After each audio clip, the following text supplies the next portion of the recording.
You ever wonder why kids so young get addicted to drugs?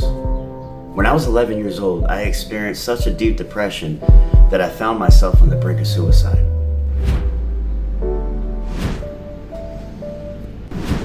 Welcome guys to Hooked on Growth, where we talk about real struggles, real change, and real growth. We're all about leveling up, making moves, becoming the best version of ourselves. Let's get into it. Now look at this. These aren't just numbers, this is reality. Depression is affecting millions, and it's hitting young people the hardest. Over 300 million people struggle with depression worldwide. That's not just a statistic, that's lives. Real people feeling lost and trapped. Now let's focus on teens. In the US alone, over 3.1 million kids aged 12 to 17 have suffered a major depressive episode just in the past year. And here's where it gets real. Suicide is the second leading cause of death for people ages 10 to 34. That's how serious this is. And it's not just depression. 50% of those diagnosed also struggle with anxiety. That means constant fear, overthinking, and feeling trapped in their mind. The worst part, depression is highly treatable, but 35% of adults never get the help they need. People are suffering in silence. These numbers show how many struggle with depression, but when you're in it, you don't see statistics, you just feel alone. For me, it started early. My mom and my dad separated when I was 1. Basically, through my younger years, I was going back and forth between my mom, my dad, and other family helped raise me. I remember being in such a deep state of depression that I felt lost. I didn't really know what to do, was crying a lot, stayed alone. I've always been kind of like an isolator, didn't really make much friends. I just remember one day being in my room alone and feeling like I couldn't bear it any longer. I was scared and young, and stupidly I put a belt around my neck and I did try to kill myself. Thank God I was little, young, couldn't do it, couldn't make it happen. And I'm able to be here today to tell this story. I was not on any medication at that age or anything. I kind of was quiet about what was going on inside. Long story short, I started to make friends. And the friends made me feel good. Of course, friends help, with depression when you're alone and stuff. So I was introduced to marijuana at 11. And it saved my life.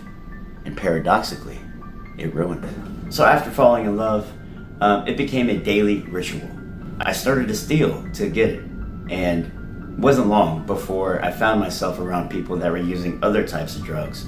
And because of the results from marijuana, I was glad and very enthusiastic about trying other ones.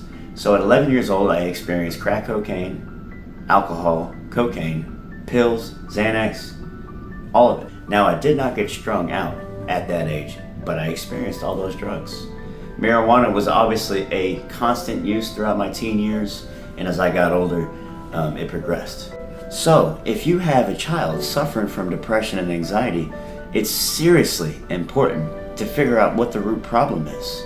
Check this graph out. This graph shows how much more likely someone is to use drugs if they have mental health issues. Look at this. People with serious mental health issues are almost 3 times more likely to use illicit drugs compared to those without mental illness. And it's not just hard drugs, marijuana, alcohol, even cigarettes, every category jumps. This is why depression and addiction go hand in hand.